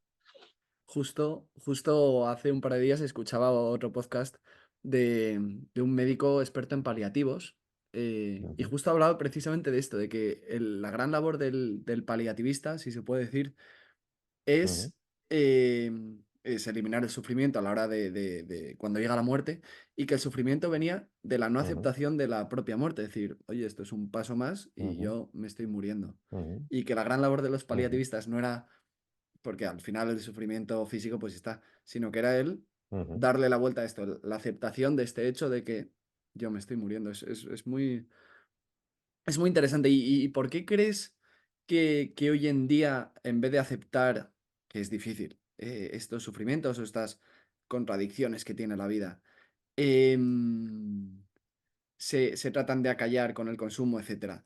¿Es por una falta ujú, de herramientas que tiene hoy en día la gente? ¿Es porque ujú, la cultura nos ha sepultado en un... esto no es así? ¿Qué herramientas son buenas para aprender a aceptar ujú, este drama que ujú, tiene la vida? ujú. Mm, no sé. Sí, yo creo, a ver, ante cualquier dolor hay una reacción biológica y natural que es la evitación, ¿no? O sea, El digo, el rechazo, propio sí. cuerpo, ¿no? Cuando tocamos algo que está quemando, pues aparta la mano, ¿verdad? O sea, digo, y esto a nivel psicológico también se produce, ¿no? Es decir, cuando una situación de sufrimiento, la reacción del cuerpo es de lucha o huida, ¿no? O sea, sal corriendo, y vete a un lugar seguro, ¿no? O sea, es una reacción bastante biológica. Pero es verdad que al final el sufrimiento nos pone ante preguntas existenciales muy profundas, ¿no? O sea, es decir, ¿qué sentido tiene mi vida? ¿No? O sea, hay personas que hasta que no sufren de verdad no se plantean esto, ¿no? Y esto supone una crisis a la que luego salen muy reforzados, ¿no? Em, Nos ayuda a relativizar. Me ayudó mucho, bueno, una paciente con la que hablaba que se quedó viuda cuando tenía 35 años, perdió a su marido de una manera muy rápida y muy traumática. Y claro, me decía, mira, Fernando, dice, yo ya vivo la vida de otra manera, ¿no? Es decir, yo lo material para mí no es nada, o sea, que esto pasa rapidísimo y, claro, te coloca en otra posición en la vida, ¿no? Y claro, esto entiendo que, pues, hay bueno, instituciones, organizaciones o empresas que esto no interese. O sea, que no interesa que la gente piense, se pare a pensar y reflexione, ¿no? Y tome decisiones, ¿no? Pues bueno, no sé, yo no quiero decir aquí que haya una trama, ni mucho menos, ¿eh? Pero bueno, es verdad que, bueno, me parece que es difícil, ¿no? A veces es lo difícil. Eh, pero no lo sé, ya te digo, o sea, yo creo que hay eso como una especie de Claro, reacción biológica que todos tenemos, ¿no? Y por otro lado también está esto, ¿no? O sea, que yo creo que no interesa, ¿no? Que la gente se haga preguntas y que la gente piense y tome piense un poco. decisiones, ¿no? Entonces, bueno. Joder. Muy No, y con bien, esto muy del bien. mindfulness, bueno, perdona, has contestado una pregunta de otro oyente que también justo había preguntado, oye, ¿el Mm. mindfulness puede ayudar, pueden ayudar y tal, y Mm, no sé qué? sí, Vamos dando salida a preguntas. Pablo, sí. decías. Y yo quería dar salida a un par de preguntas, ya que lo estamos haciendo así un poco eh, conforme van saliendo. A mí me han llegado dos preguntas de dos personas. La primera, y creo que es más fácil, bueno, no sé si es más fácil, es una pregunta muy simple. ¿Se curan las enfermedades mentales? Mm. Uf, Uf, depende, ¿no? Aquí te voy a responder a la gallera. A ver, hay un tema importante en psiquiatría, vamos a ver. La psiquiatría no es igual al resto de la medicina, ¿eh? De hecho, creo que la palabra en inglés es mucho más adecuada, disorder. Cuando hablamos de mental disorder, hablamos, ¿no? Desorden mental.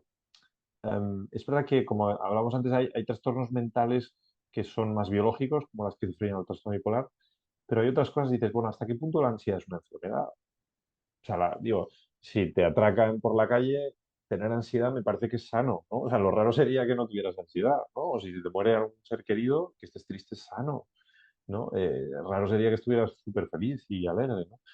Entonces, hay un concepto súper importante en psiquiatría que es el concepto de funcionalidad. El concepto de si esto, si lo que me pasa me deja funcionar o no, o interfiere con mi vida académica, laboral, social, familiar, ¿no? Este es el punto también, por ejemplo, las adicciones. Hasta qué punto algo es una adicción. Pues en el momento que ya yo solo puedo pensar en esto, dejo dinero, dilapido la herencia familiar, miento a mis seres queridos, ahí tenemos un problema, claramente. Un problema de funcionalidad. Claro, no podemos medir en psiquiatría, no podemos hacer como en anatomía patológica, ¿no? Vemos un microscopio, vemos unas células y las teñimos y dices, vale, claramente aquí hay un cáncer, ¿no? Y además de este tipo y perfectamente diagnosticado. En psiquiatría, al final, nuestra única herramienta para diagnosticar es la conversación terapéutica y la observación. Ya está. No, los test nos pueden ayudar, pero nunca son diagnósticos. La única herramienta para diagnosticar a la gente es la conversación. O sea, es la única.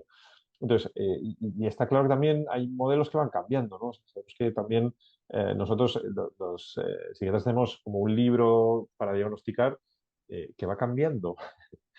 Cada tantos años van cambiando los diagnósticos, ¿no? Esto es muy polémico, porque, claro, depende un poco de la cultura, ¿no? O sea, es decir, es muy complejo, ¿no? O sea, entonces, am, hay, hay trastornos mentales que efectivamente son crónicos, como es la esquizofrenia, el trastorno bipolar, ¿no? Esto es como una diabetes, ¿no? Es una condición crónica, ¿no? Que necesita tratamiento por vida. Pero bueno, hay otras patologías, por ejemplo, un trastorno de pánico, ¿no? Es decir, personas que de repente tienen unas crisis de ansiedad brutales, ¿no? De repente, ¿no? Sienten como que se van a morir, empiezan a sudar, a temblar, tensión muscular, hiperventilar, ¿no? El corazón se les sale a 1000 por hora. Entonces, ese tipo de trastornos sí que puede tener un tratamiento que sea curativo, ¿no? Y que pueden superar perfectamente esa condición, ¿no? O las depresiones. Una depresión se puede curar, ¿no? O sea, realmente uno Mm. puede tener un episodio depresivo a lo largo de su vida, ser tratado eficazmente y no volver a tener un episodio depresivo ya más en la vida, ¿no? Pero sí que es importante como tener ese concepto de escala de grises, ¿no? Es decir, claro, hasta qué punto una depresión, o sea, una tristeza es patológica, ¿no? Ya. Pero, claro, todos entendemos que tristes todos estamos, o todos tenemos oscilaciones anímicas a lo largo de los meses, ¿no? La clave es decir, esto ya me afecta a mi vida, o sea, me está afectando claramente, está interfiriendo claramente en mi funcionamiento, ¿no? Trabajo peor, me relaciono peor, me aíslo, me quedo en casa, ¿no? Todo esto son datos a favor de que, oye, hay que intervenir y hay que acudir a un especialista, ¿no? Por lo Ujú. menos para que nos oriente, ¿no? O que nos diga, mira, esto quizá descansa, a deporte, estate tranquilo, o no, decir, oye, mira, esto quizá necesites un poco de medicación, porque tal, y bueno, en fin, lo que sea, ¿no? Pero ese es un poco el punto. No, y esto Sí, también pueden ser, no, que pueden ser también como síntomas o cosas que Ujú, también a uno mismo le pueden ayudar a decir, oye, ¿en qué momento yo claro. necesito ayuda o no? Como de ya, autocuidado Sí, sí. también, de formas claro, de darse claro, cuenta, sí. claro. Sí, así ¿Qué ibas a también decir, Pablo? das. Nada, eso que me gusta la intervención también porque las enfermedades mentales, tanto para la persona que las sufre como para la familia, Ujú, producen mucho sufrimiento.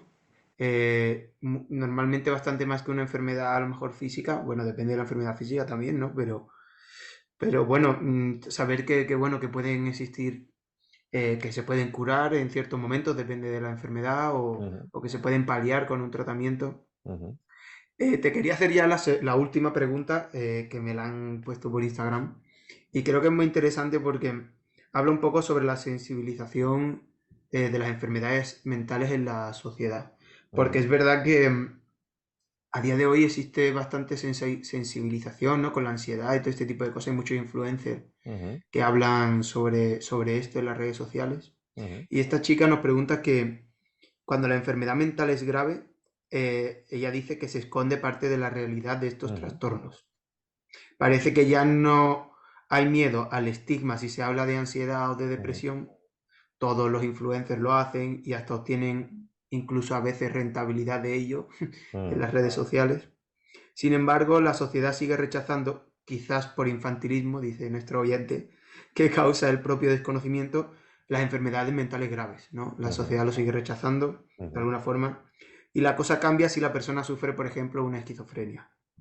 ujú, Parece que ya las personas dejamos de ser tan empáticos cuando hablamos de una enfermedad mental tan grave. ujú, Más Se claro. edulcora la vida de estas personas y esto va en detrimento de sus derechos o de poder asegurar una atención adecuada con todos los recursos necesarios. ujú. ¿Qué opinión te merece este comentario, ¿no? De Sí, sí, yo este creo que tiene oyente? toda razón. O sea, acabo de volver a un congreso sobre esquizofrenia. Claro, la carga que tienen estos pacientes, ¿no? O sea, la dificultad en el acceso a la vivienda, a salarios, a la diferencia, ¿no? Es brutal. La esperanza de vida también baja, el aislamiento social que sufren, ¿no? Eh, realmente estamos muy lejos, ¿no? De esa integración real que queremos, ¿no? Eh, y es verdad que, bueno, quizá, ¿no? Por desconocimiento, quizá también porque bueno, el cine, ¿no? También ha contribuido quizá un poco, ¿no? A esta imagen, ¿no? También hay que tener cuidado también, ¿no? La prensa, ¿no? Muchas veces, bueno, es verdad que tiene una gran labor y hace una gran labor, pero a veces hay noticias quizá un tanto desenfocadas, ¿no? Que pueden hacer parecer que, bueno, que parece que todas las personas con esquizofrenia son de peligrosa, ¿no? Cuando se habla de brote psicótico, lo primero que creo que se tiene a la cabeza de la gente es un tío que cogió un cuchillo y, ¿no? y ha matado a alguien, ¿no? Y entonces, es verdad que sí, o sea, la esquizofrenia al final es una enfermedad mental que, de modo muy resumido, normalmente lo que se produce es una gran sensación de ser amenazado, ¿no? Como una sensación como que hay algo contra mí, una presencia contra mí o una trama contra mí, y eso me puede llevar a defenderme, ¿no? Cuando yo me siento amenazado, ¿no? Y puede llevar, es verdad que si no está controlada, puede llevar a alteraciones conductuales graves, pueden hacerse daño a ellos mismos o hacer daño a otras personas. Pero también es verdad que la gran mayoría de gente que comete delitos y violencia, la gran mayoría no tiene una enfermedad mental, ¿no? O sea, es decir, las personas con esquizofrenia, el grado de lesiones que pueden producir es bajo, ¿no? Porque normalmente su capacidad de planificación queda reducida en brote psicótico y realmente no, ¿no? Pero en cambio las personas que me parece que realmente peligrosas son las personas inteligentes, listas, que no tienen ninguna enfermedad mental y que pueden planificar, ¿no? Pues un atentado o hacer cualquier fechoría, ¿no? Entonces, claro, hoy en día la esquizofrenia es una enfermedad que se trata muy eficazmente, ¿no? O sea, hoy en día tenemos armas terapéuticas súper buenas para tener tratamientos inyectables que nos aseguran un cumplimiento súper bueno. Las tasas de respuesta son muy altas, ¿no? Es verdad que a veces nos cuesta llegar a una recuperación total. eh, Realmente, esos son quizá la minoría de los casos, pero vamos, yo tengo pacientes, ¿no? Que tienen esquizofrenia y que se toman su medicación, tienen una vida sana y trabajan en empresas estupendas a súper buen alto nivel y son personas maravillosas y encantadoras, ¿no? Entonces es verdad que hay, efectivamente, ¿no? Hay un gran estigma, ¿no? Porque es verdad que los síntomas que produce son muy tremendos, ¿no? Pues delirios, alucinaciones, ¿no? Son realmente muy, muy llamativos, ¿no? Em, pero bueno, realmente, ¿no? Pero vamos, la esquizofrenia ya a tiempo sabemos que es clave, ¿no? Actuar rápido, ¿no? En un primer episodio de psicosis, cuanto más tardemos, peor pronóstico hay, ¿no? Entonces es importante estar atentos, ¿no? Y normalmente lo que se ve es una persona que se tiende a aislar, que cada vez habla menos, que está más desconfiada, que está más suspicaz, que comienza a cambiar sus conductas, ¿no? O sea, realmente para que haya una alteración de conducta grave tiene que pasar muchos meses o incluso años, ¿no? Entonces, creo que también tenemos la responsabilidad como ciudadanos, como familiares, ¿no? O sea, de si ver a una persona que está en esa situación, bueno, pues intentar alertar, ¿no? Intentar alertar, pues, a la familia o incluso a los medios sanitarios, ¿no? Porque es clave llegar cuanto antes, ¿no? Sabemos que si cogemos muy a tiempo esos casos, el pronóstico es abrumadoramente, o sea, es muy bueno, es muy bueno, ¿no? Ha habido un libro hace poco, ¿no? De Ángel Martín, pues las voces vuelven, ¿no? Yo no lo he leído, Sí. pero lo han leído varios pacientes míos y la verdad es que les ha ayudado mucho. Me han dicho que les ayuda mucho a entender su proceso, a que se visibilice, ¿no? A que esto igual os sorprende, pero los estudios nos hablan de que, bueno, esquizofrenia tiene un 1% de la población, ¿vale? O sea, Wow. una de cada 100 personas tiene esquizofrenia. Esto es mucha gente, Es mucha gente, sí. es mucha gente, es mucha gente. Me Y parece brutal. una de cada 4 personas tiene a lo largo de su vida algún síntoma psicótico, ¿no? Psicosis, cuando hablamos de psicosis hablamos de mm, pérdida de juicio de realidad, de separación de la realidad, ¿no? Puedes escuchar una Vale. voz, un murmullo, una sensación, una idea que está fuera de la realidad. O sea, realmente la psicosis es bastante frecuente. Es- Entonces, un entonces, bueno, 25% es mucho, ¿eh? claro, claro, o sea, todos los tíos del Atlético de Madrid, porque no, no, no. No, no, no, no, no, no. Bueno, sí, Es yo, broma, es entonces broma. yo cuando me imagino a mí mismo con una casa, con un trabajo estable, estoy teniendo un brote Estás ahí. psicótico, ¿no? Pero bueno, a lo que voy es que es muy frecuente. O sea, es muy frecuente y bueno, y está ahí, ¿no? Entonces, bueno, yo creo que sí, nos queda mucho, ¿no? O sea, lamentablemente son muchas las empresas, ¿no? Que en cuanto ven que el trabajador tiene un problema de estos, fuera y se acabó, ¿no? Entonces hay mucho estigma todavía, ¿no? Y hay mucho, mucho trabajo por hacer. Claro. Hablando, y ya se nos va el tiempo en este episodio que Mm, daría para mucho más. Pero hablando de ya quizá un poco enfermedades mentales un poco más serias y también por clarificar un poco, bueno, que serias son todas, pero más graves, podemos decir. Por clarificar un poco términos, porque a veces, yo qué sé, psicosis en el lenguaje común o colectivo, o al menos a mí, que yo no tengo mucha idea de esto, me da la impresión de que es como una psicosis, como ujú, una fijación con algo malo, con hacer el mal, ¿no? O con un tipo que... ya, ya. em, Ujú, ujú, entonces, y esto también nos ujú, nos lo preguntaba un oyente, ¿no? Si hay alguna enfermedad mental, ya, un psicópata, ¿no? Claro, igual viene de ahí. Un psicópata es un tío que ujú, está fijado al mal. O, ya, por clarificar un poco ya, términos, ¿hay alguna enfermedad mental que te lleve ya, a, ya, no, yo solo hago cosas malas, que es la psicosis? Ujú, Y luego si en un par de frases nos puedes explicar quizá otro par de enfermedades que también suenan como el trastorno bipolar o el ujú, trastorno límite de personalidad. ujú, No sé cómo ujú. lo ves. Vale, entonces la psicosis, claro, es que sige, ¿no? Sige es mente en griego, ¿verdad? Y Sí, pensamiento. Entonces, de ahí salen todos los términos. Entonces, cuando hablamos de psicosis, hablamos de pérdida de juicio de realidad, vale. de que ¿no? Me despego de la realidad, entonces empiezo a sentir cosas que el resto no puede sentir, a escuchar, a pensar cosas, ¿no? De eso hablamos de, ¿no? Eso es la psicosis. Y la psicosis es un gran cajón desastre, o sea, es decir, es como decir dolor de pecho. ¿Qué produce el dolor de pecho? Pues muchas cosas. O sea, la psicosis la puede producir pues, desde el consumo de una sustancia, ¿no? Sobre todo la cocaína, las anfetaminas, pueden producir paranoias, ¿no? O sea, se entiende que me están persiguiendo, la policía, oír voces, el cannabis también, ¿no? Produce mucha psicosis. La puede producir también una demencia, ¿no? Un Alzheimer, una demencia de cuerpos de Lewy puede producir alucinaciones, ¿no? O sea, hay muchas cosas que pueden producir psicosis, entre otras enfermedades mentales como la esquizofrenia, ¿vale? Psicopatía, ¿no? La psicopatía, hablamos de psicopatía eh, cuando queremos hablar de un trastorno de la personalidad que podemos llamar también antisocial. Los trastornos de la personalidad son alteraciones estables del patrón de la conducta de una persona, ¿vale? Es decir, no los podemos diagnosticar antes de los 18 años, porque todavía no cristaliza la personalidad. Entonces, un patrón de conducta estable que tiene que ver con problemas que da a la hora de relacionarse con los demás o con uno mismo, ¿vale? Entonces, el problema del psicópata sobre todo es la relación con los demás. El psicópata ve a los demás como objetos, ¿no? No los ve como personas.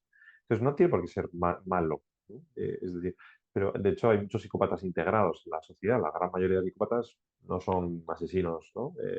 Sí. Están normalmente en la política, de hecho. Entonces, son personas que, bueno, ya está. O sea, que no ven a las personas como personas, sino como objetos, ¿no? Y que por tanto los pueden manipular, ¿no? No tienen remordimientos, ¿no? Experimentan emociones, Interesante. se entristecen, se enfadan, ¿no? Pero lo importante es que carecen de esa cualidad que es la mentalización, ¿no? Que es ver al otro como un otro yo, ¿no? O la empatía, mejor dicho, ¿no? La empatía. Eh, Bien, sin más. Y luego me decías trastorno de personalidad, ¿no? Límite de personalidad Sí, o, sí, o trastorno sí, bipolar, así. Bien, o sea, dentro de los trastornos de personalidad hay tres grandes grupos. El grupo de, digamos, de gente con pensamientos o conductas extrañas, que normalmente son personas que tienden a aislarse, personas paranoides o que tienen creencias un poco extrañas, terraplanistas, etcétera, etcétera, ¿no? Entran un poco ahí en ese cajón. Luego el segundo cajón son personas que son inestables emocionalmente, personas que el problema de base probablemente, y esto es una teoría, es el vínculo que establecen desde pequeños, ¿no? O sea, lo que llamamos el apego, ¿no? El apego es esa sí. capacidad de vincularse con los demás. Entonces, eso se aprende como se aprende a hablar, ¿no? Si tú aprendes a hablar de pequeño, luego ya es muy difícil, ¿no? Entonces, tú aprendes a relacionarte eh, cuando tus padres o tus cuidadores se relacionan contigo. O sea, cuando tú oyes una risa, una sonrisa y una caricia y lo asocias con un sentimiento de felicidad, ¿no? O sea, estás asociando gestos corporales, movimientos, etcétera, etcétera, a emociones, ¿verdad? Em, y a una conexión emocional con otra persona. Esto es lo que llamamos el apego. Entonces, estas personas normalmente han tenido dificultades en el apego de pequeños, ¿no? Entonces, los psicópatas, por ejemplo, no han tenido esa vinculación y por eso son incapaces de empatizar, ¿no? No son capaces de entender las emociones del otro ni ponerse en el lugar del otro, ¿no? Y ahí entra también en ese cajón el trastorno límite de personalidad.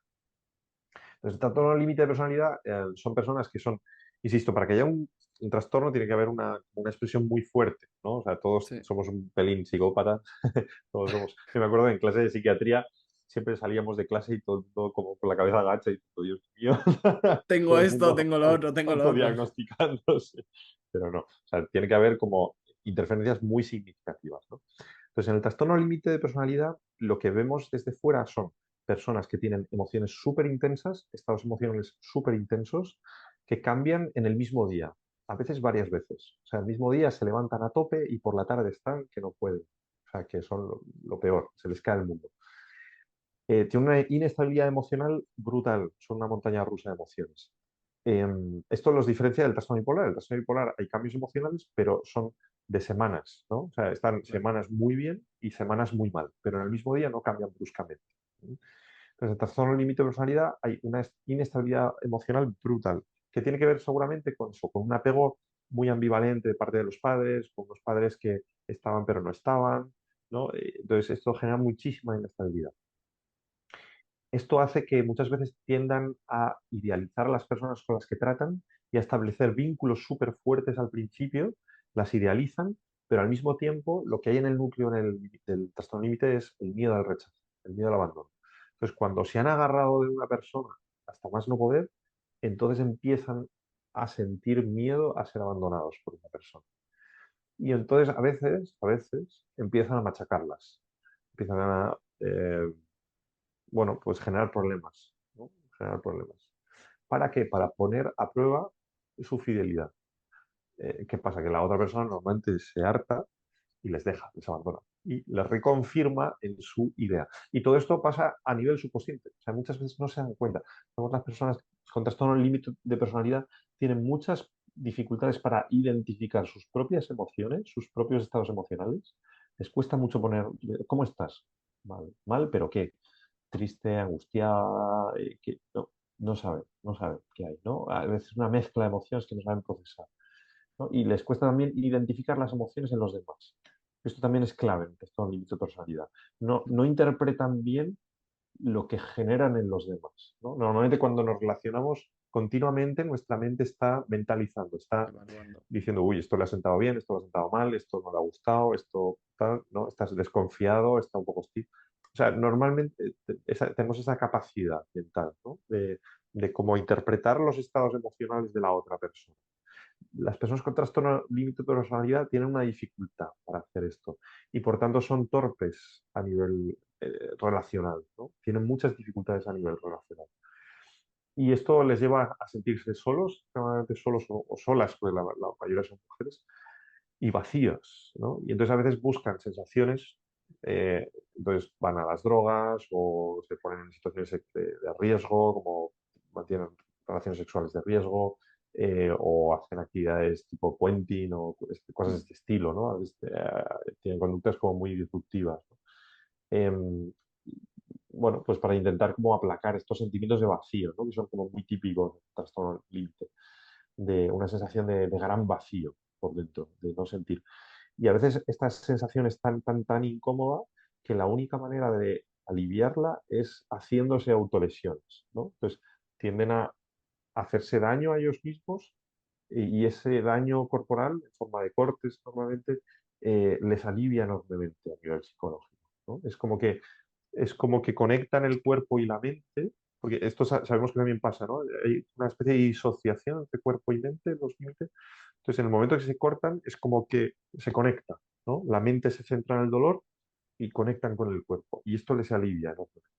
Es como Ca- poder liberar, poder hacer una especie de catarsis, ¿no? A través del dolor físico, ¿no? Es curioso porque Y esto... podrías pensar. Ujú, No, digo que es ujú, curioso porque podrías pensar que esos cortes quizás sean una forma de, o esas autolesiones, de llamar la ujú, atención y de buscar ese. ujú, Pero ujú. no solo eso, o sea, No, me ha sorprendido esto. Pero yo lo, sí, lo normalmente tenía no. guardado como esto. Ujú. Sí, sí, sí, sí. Sí, son una... De hecho, vamos, muchas pacientes que dicen, joder, o sea, que muchas veces trabajamos, ¿no? Con herramientas que les ayuden a bajar su intensidad emocional a través de la respiración, del contacto físico, de la meditación, bueno, de hacer deporte, el deporte les ayuda muchísimo, bueno, de muchas herramientas, ¿no? Pero a veces te dicen, mira, o de medicación, ¿no? A veces hace falta usar medicación, pero te dicen, mira, nada como un buen corte, o sea, porque realmente experimenta como una especie de alivio brutal, ¿no? Pero Joder. sí, sí, muchas veces se produce por esto, ¿no? O hablar de cigarrillos, etcétera. Bueno, en fin, no, prefiero no dar ideas. Sí, no, no, no, no, no, no. No, no, no, mejor Pero no, bueno, sí. pero sí, sí, esto es difícil de entender, ¿no? Y parte de la terapia consiste en que estas personas entiendan lo que les pasa y sanar ese, Claro. ese problema, ¿no? De fondo. Y la relación terapéutica es muy bonito, ¿no? Porque al final se trata de irles como enseñando lo que sienten y lo que sientes tú, ¿no? porque así van aprendiendo a tener una especie de feedback emocional, poder ir etiquetando. Y esto en general es verdad que nos sirve a todos, ¿no? O sea, para nuestra salud mental creo que es súper importante poner nombre a las cosas, saber identificar, etiquetar lo que nos pasa, porque nadie hace frente a lo que no conoce. Y conocer algo es la primera parte para entender lo que me pasa, para poder aceptar lo que me pasa y por tanto para poder hacer algún cambio, ¿no? Entonces, esto me parece que es súper importante para todos y es un trabajo que hay que hacer continuamente. Yo lo hago en consulta. O sea, yo en consulta a veces hay situaciones complicadas, ¿no? Y parte de mi trabajo también es cuidarme a mí como terapeuta. Es decir, si yo me rompo, ya no hay terapia, ¿no? Entonces, parte fundamental de mi trabajo es cuidar mi salud mental, ¿no? Y tiene que ver con esto muchas veces, con preguntarse de vez en cuando cómo estoy, qué estoy sintiendo, por qué estoy sintiendo lo que estoy sintiendo. Ok, estoy sintiendo esto, ok, esto es razonable, sí. ¿Qué puedo hacer con esto? Vale, quizá pueda simplemente respirar un poco, parar la consulta, beber un poco de agua, salir a la ventana que me dé un poco de aire, ¿no? Cambiar de tema, ¿no? Vale, ¿puedo hacer algo? ¿No? Sí, ¿no? Pero yo creo que esto es interesante, ¿no? Como tener esto siempre en cuenta, ¿no? O sea, preguntarse, ¿cómo estoy? ¿Qué me pasa? ¿Qué puedo hacer para estar mejor? ¿No? Sin agobiarse, ¿no? O sea, también hay que pasar por la aceptación, ¿no? Es decir, o me están contando una cosa muy fuerte, ¿no? O esta situación es tremenda, es normal que yo esté agobiado, ¿no? O es normal que yo esté triste, ¿no? Creo que es muy importante como validar las Mm. emociones, ¿no? Porque hay, hay- hay un problema tremendo que es el juzgarse por lo que yo siento, ¿no? O sea, hay veces que hay cosas que me pueden enfadar y yo podría pensar, no deberías enfadarte. Y eso es muy malo, ¿no? O sea, cuando una frase en nuestra cabeza empieza por debería o no debería, uf, hay que tener mucho cuidado con eso, porque suelen ser como autoimposiciones, ¿no? O sea, Eh, como lo que llamamos creencias nucleares primarias, que surgen como de aprendizajes no racionales, ¿no? Y son como losas que a veces nos atrapan, ¿no? Y que nos aplastan. Entonces hay que tener mucho cuidado, ¿no? O sea, decir, bueno, creo que es importante validar, porque las emociones no son voluntarias, o sea, y ni los pensamientos tampoco, ¿no? Entonces, a veces, ¿no? Se me ocurren unas barrabasadas, ¿no? O sea, decir, bueno, ya está, o sea, así funciona la mente, ¿no? O sea, decir, Claro. pues ya está, ¿no? O sea, decir, vas con un amigo y tal, y hay un sitio con agua y, joder, se te ocurre empujarle, y dices, bueno, pues mira, es que así es la mente, ¿no? O sea, es decir, creo que es importante no Pues ya está. juzgarse por esto. Colocarla en un Entonces, sitio, yo, en su sitio correcto y ya está, ¿no? sí, sí. Pero bueno, me he desviado Brutal. un poco del tema. No, No, no. no, pero brutal. A mí me parece una reflexión que yo creo que para terminar este podcast Mm, es perfecta, porque sí, justo queríamos terminar el podcast con algunos consejos, ¿no? mm, Sobre estilo de vida saludable, de ujú, salud mental, de autocuidados. ujú. Pero antes de que acabe este episodio, que para mí ha sido un placer y de verdad te lo agradezco muchísimo, Fernando, queremos que nos recomiendes una canción que te guste y que nos pueda acompañar durante este episodio. Y también te pedimos si nos sugieres algún libro o algún podcast, algo Bueno, que pueda complementar la conversación que hemos sí, ¿no? tenido. Libros ya han salido unos cuantos, Han ¿no? salido bastante, sí, Sí, sí. sí, sí. Hombre, yo creo que todos los de Byung-Chul Han son oro puro. Es verdad que son muy densos, pero son oro puro. Y luego también Sigmund Bauman, La sociedad líquida. Todos, bueno, habla mucho del tema este. No hemos hablado mucho de esto, ¿no? Pero también de cómo la lógica consumista capitalista se ha instalado en las relaciones sociales. Creo que es muy interesante. Vamos a asistir a un auge del poliamor, de las relaciones abiertas, y eso va a tener consecuencias, ¿no? En la salud mental de mucha gente. Y creo que, bueno, él lo explica muy bien, Sigmund Bauman, ¿no? Entonces, bueno, yo creo que ya es suficiente, ¿eh? Suficientes libros. Sí, sí, súper bien. Y ¿Y una podcast, bueno, canción o podcast? yo a veces escucho los de Aprendemos Juntos de BVA, creo que hay algunos capítulos estupendos. Me Sí. gusta mucho también, parece, Encontrarás Dragones o los de Todopoderosos, me parece que es una mezcla estupenda entre cine. Si no los conocéis, escuchar algún capítulo, son muy graciosos, porque son dos humoristas, Rodrigo Cortés está ahí también, que es director de cine, y Juan Gómez Jurado, que es un escritor, y es una mezcla entre humor y cultura que me parece que es perfecta. Y una canción, igual es un poco fuerte, ¿no? Pero bueno, hace poco yo, bueno, canto en un coro, entonces os pediría que quizá, bueno, cantamos polifonía, polifonía. eh, si ponemos algo de, es que sí, podemos poner el Kyrie de la misa del Papa Marcelli de Palestrina. Si lo buscas ahí en Spotify, saldrá. No sé cuánto dura, no es muy largo, Va, pondremos pero si no, un fragmento, pero sí, justo es hoy, que hoy, además hoy, he estado hace poco en Florencia, entonces hay que poner algo de música renacentista italiana. Así que vengo inspirado, vengo inspirado. Así que justo, Esto sí que Palestrina, es droga dura. Esto sí que droga es droga dura, dura. droga dura. Esto para el alma mucho mejor que los antidepresivos. Y esto, Ah, bueno, venga, joder, sí. esto es verdad que, bueno, es un tema que a mí me apasiona, pero joder, es increíble cómo la música regula nuestras emociones y es algo que, bueno, que tenemos ahí, ¿no? Y súper rápido, además, ¿no? Entonces yo creo que joder, esto es muy interesante. Cada vez hay más estudios sobre los beneficios de la música y sobre todo de interpretar o de cantar en un coro, o sea, tiene unos efectos súper beneficiosos para la salud mental. Es una pasada. Así que, nada, escuchar hoy música de la buena. me está dando mucha rabia porque nos dejamos un montón de cosas. Sí, O ya, bueno, sea, pues nada, ya para más adelante, igual en unos meses, si os falta tendrás que en algún unos invitado, meses yo volver a venir, Fer.